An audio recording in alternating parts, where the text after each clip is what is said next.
رب جان پوښتنه کړې ده چې په الماني ژبه څنګه وایو. زه په لاره یم. مخکې له دې چې دغه جمله دغه پوښتنه ځواب کړم باید موږ په دې پوه شو څنګه وایو ته چیرته یې.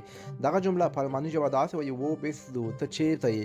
اوس دغه پوښتنه ځوابوم. زه په لاره یم. دغه جمله تاسو کولی شئ په الماني ژبه داسې وایو ich یا ich bin auf dem Weg.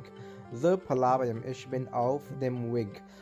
که تاسو بیا ورته وایي خپل ملګرو انډیوالانو ته زه به په 5 دقیقو کې راشم یا په 5 دقیقو کې در ورسېږم، نو دغه جمله په الماني ژبه داسې وایو ich komme in 5 Minuten. زه به په 5 دقیقو کې راشم. کولی شئ خپلې پوښتنې په کمنټونو کې وکړئ. تاسو به زه په وخت سره ځوابونه درکوم او فالو او کمنټونه لایکونه مو هیر نشي.